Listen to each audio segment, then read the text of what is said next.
কিছু কিছু জায়গা আছে যেখানে গেলে আর ফিরে আসতে ইচ্ছে করে না। অরুণাচলের লোয়ান সুবনশিরি জেলার জিরো উপত্যকা সেরকমই একটি জায়গা।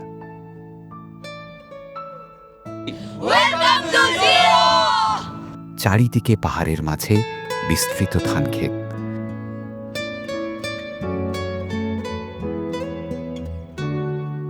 বর্ষার পরে যখন ক্ষেতে সবুজ ধান থাকে তখন আরও সুন্দর হয়ে ওঠে এই উপত্যকা।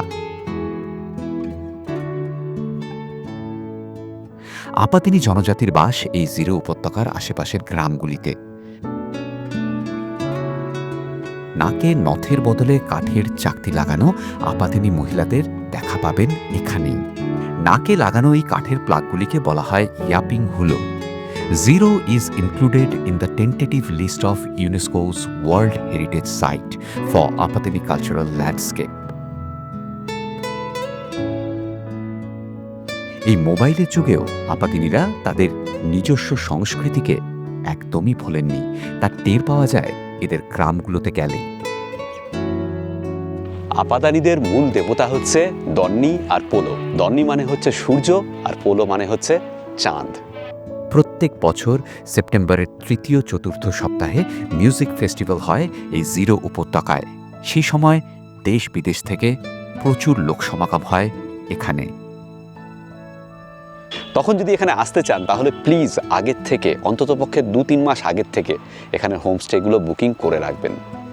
সারা বছর ধরে অনেকগুলো ফেস্টিভ্যাল এই আপাতানিদের, তবে তার মধ্যে উল্লেখযোগ্য একটা হচ্ছে ড্রি ফেস্টিভ্যাল, যেটা ওই জুলাই মাসের ফার্স্ট উইক নাগাদ হয়, 5 তারিখ বা তার আশেপাশে।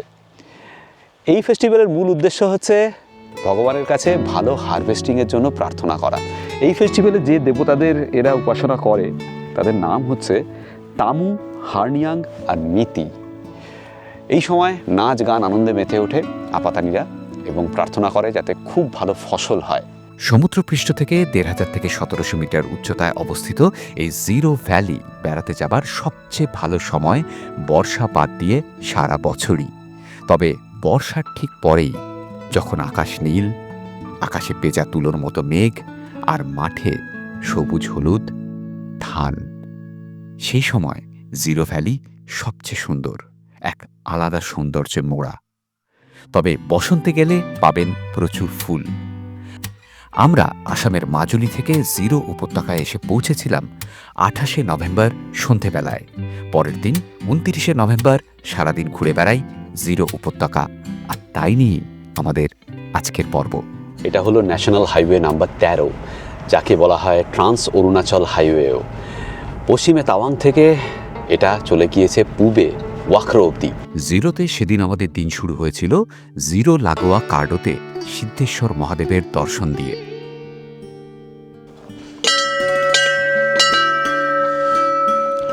আপনাদের সবাইকে স্বাগত জানাচ্ছি আমাদের এক্সপ্লোরার শিবাজি চ্যানেলের জিরো ভ্রমণের গল্পে।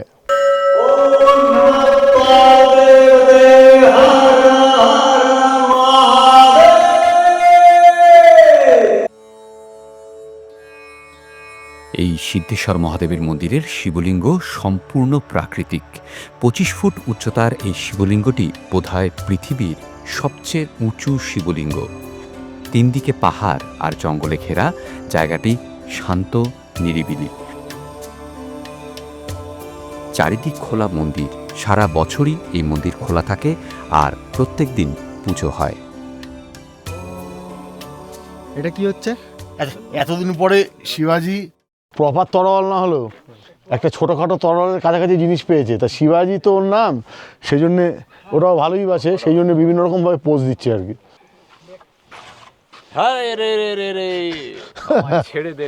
হ্যাঁ, মহারাজ শিবাজি হাড়ে রেড়ে করছে, দেখুন ব্যাপারটা। জিরোর কিলোমিটার কয়েক আগেই হচ্ছে হাপলি, আরেকটা টাউন। আর এই হাপলি হয়ে আমরা এখন যাচ্ছি অ্যাকোয়া মিউজিয়ামে। এই অ্যাকোয়া মিউজিয়াম এটা হচ্ছে পুরো নর্থ ইস্টের প্রথম ফিশ মিউজিয়াম। এখানে টিকিট কেটে ঢুকতে হবে। টিকিটের মূল্য 60 টাকা প্রতিজন। সকাল 9টা থেকে বিকেল 5টা অবধি খোলা, মঙ্গলবার থেকে রোববার অবধি, সোমবার বন্ধ। এটাই অ্যাকোয়া মিউজিয়াম।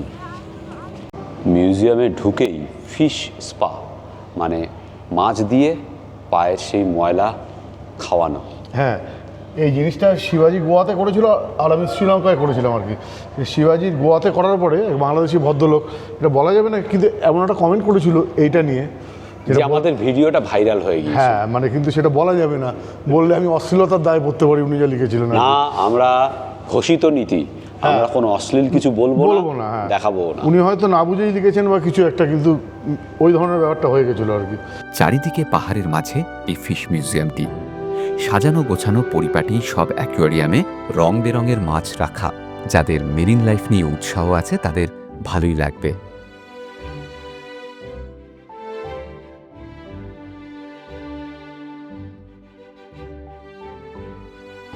এই মাছগুলোর নাম হচ্ছে ডিসকাস। এদের অরিজিন হচ্ছে অ্যামাজনের নদী, ব্রাজিল। এরা কার্নিভোর। মাছ দেখার থেকে আমার তো খাওয়াতে বেশি উৎসাহ, তাই এখানে বেশিক্ষণ আমার পোষাবে না। এখানে পাবলিক টয়লেট রয়েছে।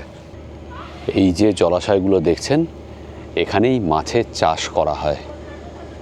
শান্তিনিকেতনে গেলে এই দই পাই আমরা, এখানেও এই দই পাওয়া যায়। দেখি খেয়ে, ইনি বিক্রি করছেন 40 টাকা করে। এই একই টেস্ট, তবে সাংঘাতিক মিষ্টি। বলছে স্থানীয় গরুর দুধে তৈরি। জিরো ভ্যালির আশেপাশে অনেকগুলি আপাতানি গ্রাম রয়েছে। তার মধ্যে উল্লেখযোগ্য হল হং, হিজাব, বুল্লা, হাড়ি, এইসব গ্রাম।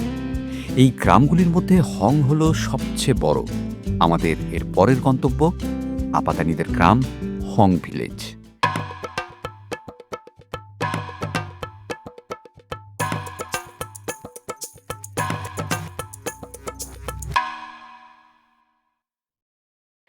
আপাতানিদের সমাজ পিতৃতান্ত্রিক, নিজের সংস্কৃতির বাঁধনে সহজ সরল গ্রাম্য জীবন এদের। তবে বর্তমানে মোবাইল, গাড়ি এই সব নিয়ে আধুনিকতার ছোঁয়া লেগেছে আপাতানিদের জীবনেও। আপাতানিদের বাড়িগুলি মূলত বাঁশের তৈরি, তবে বর্তমানে গ্রামে পাকা বাড়িও প্রচুর। আপাতানিদের ট্র্যাডিশনাল যে বাড়ি সেটা হয় মূলত বাঁশের, আর কিছু কিছু কাঠের কাজ থাকে। এই জায়গায় দেখলে পরে বুঝতে পারবেন যে দেখুন এখানে এই মাটির থেকে বেশ উঁচুতে একটা মাচা মতো করা হয় কাঠের খুঁটি দিয়ে, যা এখানে করা হয়েছে। আর মাচাটা হয় বাঁশের, আর বাড়ির যে দেওয়াল, সিলিং, মেঝে সব কিছু কিন্তু বাঁশ কেটে তার থেকে ওই বেত মতো বানিয়ে সেটা দিয়ে তৈরি করা হয়। এই জায়গাটা দেখুন, এখানে দেওয়ালও দেওয়া হয়েছে বাঁশের। এটা একদম ট্র্যাডিশনাল একটা আপাতানি বাড়ি বা আপাতানি পাড়া। আপাতানিদের বাড়ি যেটা বললাম মাটির থেকে একটু উঁচুতে হয়। এই দেখুন এখানে মাটির থেকে কতটা উঁচুতে, আর এই মেঝেটা করা হয়েছে বাঁশ দিয়ে। অনেক সময় বাঁশের চটা কেটে তাই দিয়েও মেঝে করা হয়। আর এখানে খুঁটিগুলো, এই যে বাড়ির খুঁটিগুলো দেখতে পাচ্ছেন, এগুলো কাঠের, কিন্তু বাড়ির যে দেওয়াল ওপাশে বেতের, ওই বেত না বাঁশের চটা কেটে দেওয়ালগুলো তৈরি করা হয়েছে। যে কোনো আপাতানি গ্রামে এলে 3টে স্ট্রাকচার আপনি দেখতে পাবেন। একটা হচ্ছে লাপাং, দেখাচ্ছি আমি সেটা, এখানে সবচেয়ে বড় লাপাং রয়েছে। কি লাপাং কী জিনিস সেটাও বলছি। আর দ্বিতীয় স্ট্রাকচার হচ্ছে বাবো। এই যে লম্বা খুঁটির ওপর এই যে স্ট্রাকচারটা দেখতে পাচ্ছেন, এটাই হচ্ছে বাবো। মার্চে একটা ফেস্টিভ্যাল হয় এমিওকো, সেই সময় সেটা হচ্ছে ট্যুরিজম ফেস্টিভ্যাল বলতে পারেন, ফ্রেন্ডলিনেসের ফেস্টিভ্যাল। সেই সময় এখানে দড়ি লাগিয়ে অ্যাক্রোব্যাট এর মতো একটা খেলা দেখান স্থানীয় ইয়াং পিপলরা, আপাতানিরা, অনেকটা আমাদের ওই চড়কের মতো। আচ্ছা, আরও একটা স্ট্রাকচার হচ্ছে আপাতানি গ্রামে, নাগো দেখাবো, নাগোও দেখাবো, লাপাংও দেখাবো। এটা দেখালাম বাবু। আপাতানিদের সাংসারিক, জমিজমা সংক্রান্ত বা অন্য যে কোনো বিবাদের নিষ্পত্তি করে এদের well organised traditional village council, যার নাম বুলিয়ান। এই যে কাঠের প্ল্যাটফর্মটা দেখতে পাচ্ছেন মাটি থেকে মোটামুটি 4 ফুট উঁচুতে, একেই বলে লাপাং। এটা এই গ্রামের সবচেয়ে বড় লাপাং।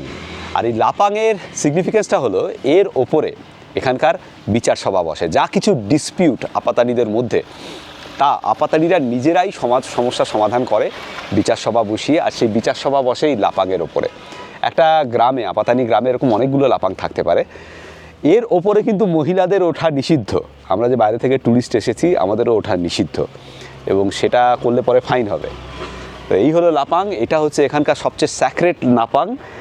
মোটা কাঠের পাটাতন দিয়ে তৈরি এবং নিচে কাঠ এবং বাঁশের খুঁটি। এই যে পৃথ্বীজিৎ, লাপাং, আরেকটা লাপাং, পুণ্য লাপাং। হ্যাঁ, আমি জানিস তো প্রথম যখন এই লাপাং দেখলাম, হ্যাঁ, আমি ভাবলাম যে এখানে বোধহয় গায়ের লোকজন বসে আড্ডা মারে, মানে আমাদের ঠেক মারে, যে আমাদের ওখানে যেমন রক আছে, বয়স্ক লোকরা বসে তাস টাস খেলে, সেরকম কোনো জায়গা হবে, কিন্তু ব্যাপারটা যে আদৌ পেয়েই তা না, তারপরে গিয়ে বুঝলাম আর কি ব্যাপারটা। বিচারকের আসন, বুঝেছো? গাঁও বুড়ারা সব এখানে বসে কে কার বউ নিয়ে পালালো, কে কত বেশি মদ খেলো, কে কার সম্পত্তি হরপ করলো, কোন ছেলে বাবা মাকে দেখে না, তার সবের বিচার এখানে হয়, বুঝেছো? হ্যাঁ, সত্যি জানলাম, এটা একটা নতুন তথ্য আমার জন্য। চলো এবার তোমাকে নাগো দেখাবো, আসো। নাগো দেখানোর পর তাহলে হ্যাগোও দেখবো। হ্যাগো দেখার জন্য বা শোনার জন্য বিয়েটা তোমাকে করতে হতো, বুঝলে তো? হ্যাগো তবেই তুমি তার মর্মোদ্ধার করতে পারতে। সেটাও একটা কথা, সেটাও একটা খারাপ বলিসনি কথাটা, কিন্তু আমি শুনেছি, অন্যকে বলতে শুনেছি আর কি, সব বন্ধুরাই তো বিবাহিত। হ্যাগো বলে যদি কোনো মহিলা তার হাজব্যান্ডকে ডাকে, হ্যাঁ, তার মর্মটা একটা হাজব্যান্ডই বুঝতে পারে। সঠিক সঠিক। এবারে হ্যাগো ডাকের আবার বিভিন্ন রকমের আবেগ আছে।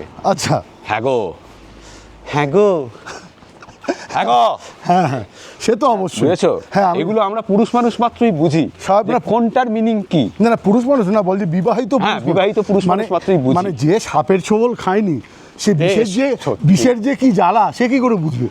স্বাভাবিক ব্যাপার। হ্যাঁ, না, এটাকে আমি সাপের ছোবল না না না, আমি সে অর্থে বলিনি, বললাম যে যেটা মানে প্র্যাকটিক্যাল ফিল না করেছে আর কি, বোঝানো মুশকিল। ওই দেখো, আমি একটা ভালো কথা বলছি, মানে কেউ যদি একটা জিনিস প্র্যাকটিক্যাল ফিল না করে, আমার ক্ষেত্রে দূর থেকে আমি দেখেছি ধর, তাহলে তার মর্ম কি করে বুঝবে? সে অর্থে এটা একটা উদাহরণ দিলাম আর কি। ঠিক, চলো এবার নাগো দেখাই।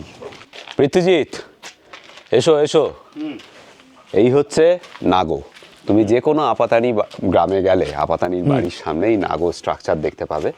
এটা হচ্ছে গৃহ শান্তি, গৃহে সুখ সমৃদ্ধি, আচ্ছা আচ্ছা, প্রসপার, এই সব কিছু জন্য আপাতানিরা এই স্ট্রাকচারটা তৈরি করে এবং পুজো করে। কত কিছু জানতে পারছি, হ্যাঁ, শুধুমাত্র ঘুরছি বলে। বই পড়ি বা এই করে কি এত কিছু জানা যেত না? ওপরে দেখো, এখানে পাখির পালক আছে। হ্যাঁ হ্যাঁ, ঠিক। তারপর এখানে বাঁশ এবং কোনো একটা লতা পাতা আছে। হ্যাঁ হ্যাঁ, শুকনো শুকনো পাতা, ঠিকই বলেছিস। ঠিক আছে, এখানে পাখির পালক আর বাঁশ দিয়ে মূল স্ট্রাকচারটা করা। এখানে এগুলো বোধহয় বেতের নাকি? বেতের, হ্যাঁ। বেতেরই, হ্যাঁ। বেত না, বাঁশের। আচ্ছা, বাঁশের ইয়ে দিয়ে আচ্ছা করা, ঠিক। কঞ্চি নিচে। এই হচ্ছে নাগো। তার মানে শিবাজি, এই যে তুই যা বললি, যা বুঝলাম আমি, যে বাড়ির সামনে তার মানে যদি নাগো থাকে, তাহলে ওই হ্যাগো ডাকটা একটু মোলায়েম হয়। একদম সেটাই, গৃহ শান্তি যেহেতু বজায় থাকে। ঠিক। नमस्ते, हम लोग कलकत्ता से आए, आपका तस्वीर ले सकते? हाँ, দেখুন, এই হচ্ছে ট্র্যাডিশনাল আপাতানি মহিলা। এনাদের নাকে দেখুন এই রকমেরই বাঁশের গোল চাকতি দেওয়া থাকে এবং এনারা এখানকার ট্র্যাডিশনাল। আপাতানিদের বাড়িতে বৈঠকখানা সাধারণত বেশ বড় হয়। বৈঠকখানার চারিদিকে বসবার জায়গা আর মাঝখানে আগুন জ্বালানোর ব্যবস্থা থাকে। আগুনের ওপরেই একটা চৌকো কাঠের স্ট্রাকচারে জ্বালানি কাঠ রাখা থাকে, আর তার ওপরে মাংস, মিলেট এসবও ঝোলানো থাকে। मारुआ और चावल ना मिक्स करके, अच्छा, आपू बना रहे, नुकील आपू बना रहे। हम लोग का ये ट्रेडिशनल का वो आपू।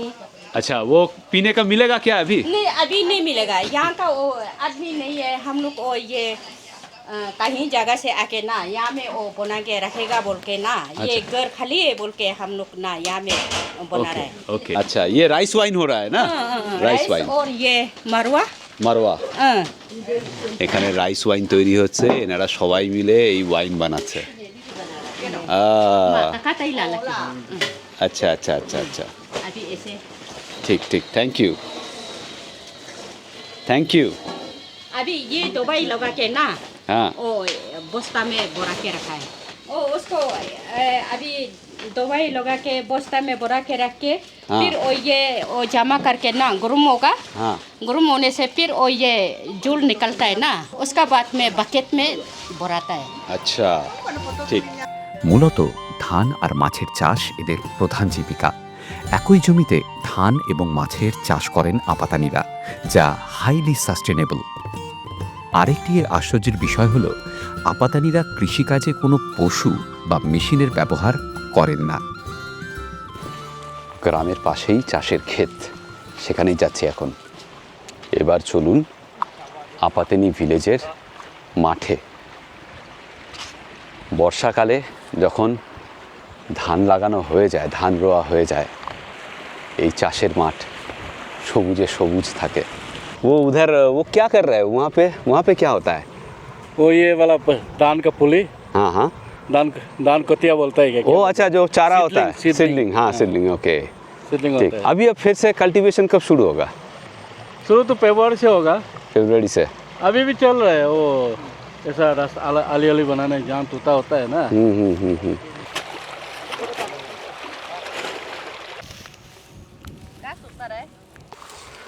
आप यहीं पे रहते हो? हाँ, माउंट बस्ती का है अच्छा, आप भी आपाती नहीं हो? जी। ओके, ये मेरा खेती है, अपना खेती है। आपका खुद का खेती है? ओह, जनवरी में हम लोग मुरम पूजा करते हैं और मार्च में म्योको पूजा और उसका बाद जुलाई में द्री। और सितंबर में यहाँ पे म्यूजिक फेस्टिवल होता है ना? हाँ, सितंबर में म्यूजिक फेस्टिवल होता है। हम लोग का आपातानी हो ये पूजा भी करते हैं दान वान के लिए ना, Okay, खेती बाड़ी के लिए। আপাতানিরা খেতে ধান এবং মিলের চাষের পাশাপাশি মাছও চাষ করেন, এটাই এখানকার রীতি। বিবিধের মাঝে মিলন মহান, এই আমাদের ভারতবর্ষ। আপাতানি গ্রাম হংয়ে গিয়ে আরও একবার এই কথা অনুভব করলাম। দিনটা আজকে বেশ, নীল আকাশ আর সাদা মেঘ, ছকছকে রোদ, আলগা শীতে বেশ মিঠে লাগছে। এবার আমরা যাব সে লেকে। হাপুলি থেকে 2.5 কিলোমিটার দূরত্বে সে লেক একটি আর্টিফিশিয়াল লেক, সুন্দর টুরিস্টিক এবং ফটোজেনিক জায়গা। আমার পেছনে দেখতে পাচ্ছেন সে লেক, চারিদিকে পাহাড় আর পাইনের জঙ্গল, মাঝখানে এই লেক। দেখে হঠাৎ করে আরিতার লেকের সঙ্গে অনেকটা মিল আছে বলে মনে হয়।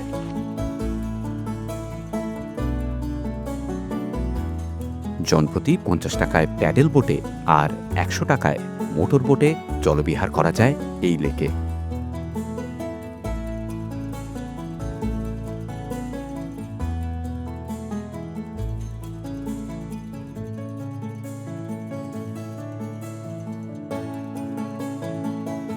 এবার আমাদের গন্তব্য হচ্ছে পামু ইয়ালাং ভিউ পয়েন্ট।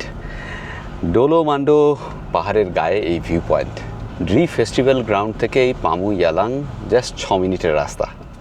পামু ইয়ালাং মানে ওই ভিউ পয়েন্টে যাওয়ার পথে একটা লোকাল মার্কেট পড়লো, ভ্যালির মাঝেই, এই জিরো ভ্যালির মাঝেই। চলুন দেখবেন।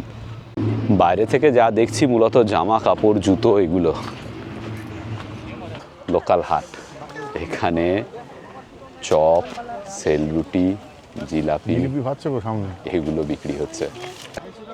এই হাটটা সপ্তাহে একদিনই বসে, শনিবার। আজকে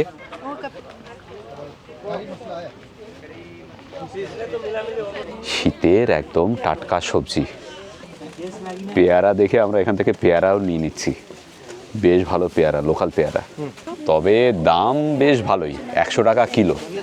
এখানে দোকানদারদের মধ্যে বেশিরভাগই বাঙালি, যারা আসামের বিভিন্ন জায়গা থেকে, বিশেষ করে লখিমপুর থেকে এসেছেন। এই যে ছেলেটি ফুচকা বিক্রি করছে, ও এসেছে বিহার থেকে, তবে ও বাংলাও বোঝে। এই দেখুন, এখানে লোকাল আপাতানিদের ওয়েপেন, চিড়ি, এগুলো বিক্রি হচ্ছে। এর দাম কত চাইছে জানেন? 35,000 টাকা। আমি বুঝলাম না এত দাম হওয়ার কারণটা কি। তবে ভারী আছে সাংঘাতিক, লোহার তৈরি। হাট দেখে নিয়ে আমরা চললাম ডোলো মান্ডো পাহাড়ে পামু ইয়ালাং ভিউ পয়েন্টে।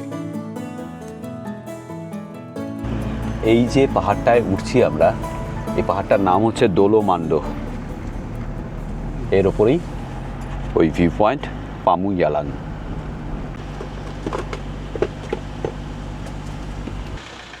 পামু ইয়ালাং মানে ওই ভিউ পয়েন্ট যাওয়ার জন্য এই রাস্তা। গাড়ি এখানে পার্ক করে রাখতে হবে। গাড়ি পার্কিং করে মিনিট 5-7 উপরে উঠতে হয় ভিউ পয়েন্টে যাওয়ার জন্য। কিছু জায়গায় সিঁড়ি করা রয়েছে। ভিউটা দেখুন। ধান রোয়ার পরে কেন যে আসিনি, তখন এলে মানে অগস্ট সেপ্টেম্বর, অনবদ্য লাগবে। একবার দেখুন। অপরূপ ভিউ আর সেই সঙ্গে চূড়ান্ত শান্তির জায়গা। প্রকৃতির আওয়াজ ছাড়া আর কোনো আওয়াজ নেই এখানে। পাশেই জিরো এয়ারপোর্ট, তাই এখানে ড্রোন ওড়ানো একেবারে নিষিদ্ধ। ভিউ পয়েন্টে আগুন জ্বালানো, পার্টি করা, মাইক বাজানো সম্পূর্ণভাবে নিষিদ্ধ।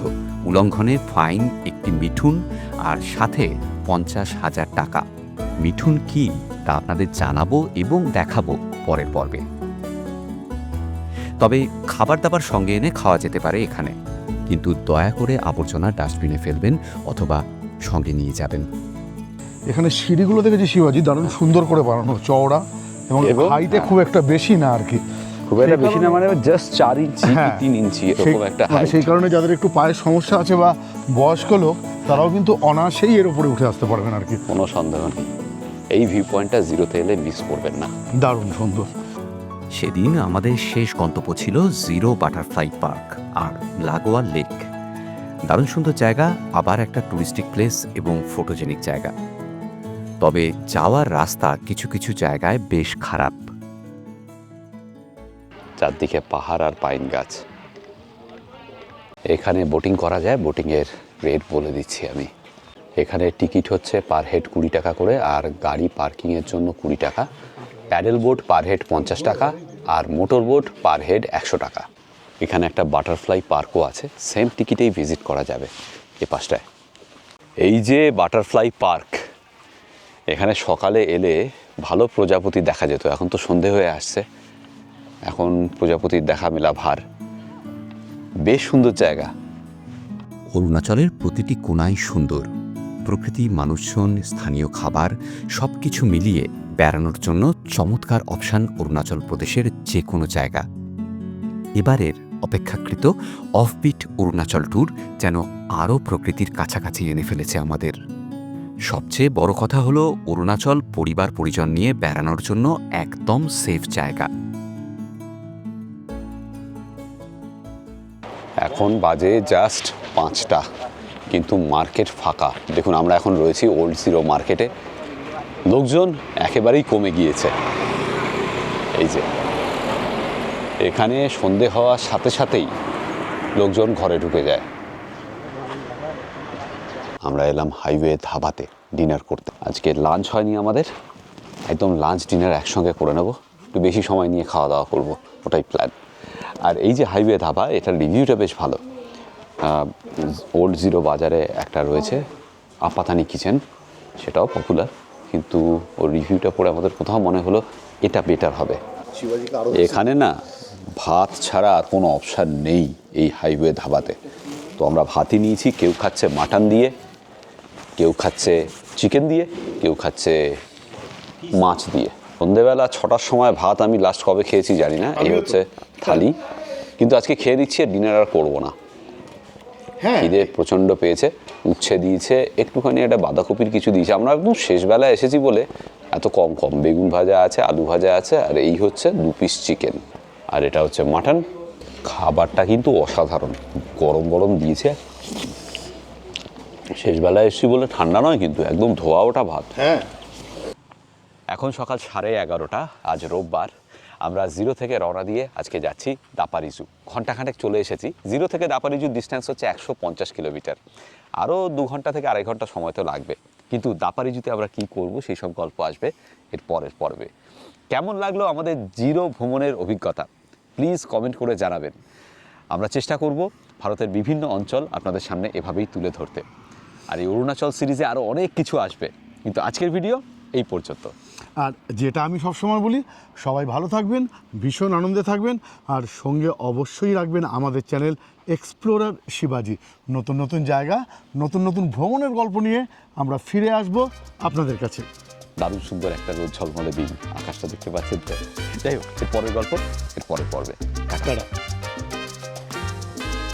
আমি শিবাজি, আর আমি পৃথ্বীজিৎ। আর আপনারা দেখছেন আমাদের চ্যানেল এক্সপ্লোরার শিবাজি। আমরা বিভিন্ন জায়গায় ঘুরে বেড়াচ্ছি আর তার ভিডিও করে এই চ্যানেলে দিচ্ছি। যদি ভিডিওগুলো ভালো লাগে তাহলে অবশ্যই লাইক, শেয়ার এবং সাবস্ক্রাইব করবেন। সাবস্ক্রাইব করার সময় বেল আইকনটা অবশ্যই ক্লিক করবেন, তাতে আমরা যখনই একটা ভিডিও দেব তার ইনস্ট্যান্ট নোটিফিকেশন আপনাদের কাছে পৌঁছে যাবে। সকলে ধরিল হাতে হাত ভরসা করে, সোহাগে ভাসালো শিবাজি অগ্রণারে হইল ধন্য পৃথ্বী শিবাজির এই জুড়ি নতমস্তকে সকলের গড় করি জাগরণে কিংবা ঘুমে থাকবো সকল মরশুমে হোক না গরম কিংবা দারুণ শীত ছিল শিবাজির উড়ান সাকুরিল পৃথিবী ছিল শিবাজির সফর হাত ধরিল পৃথিবী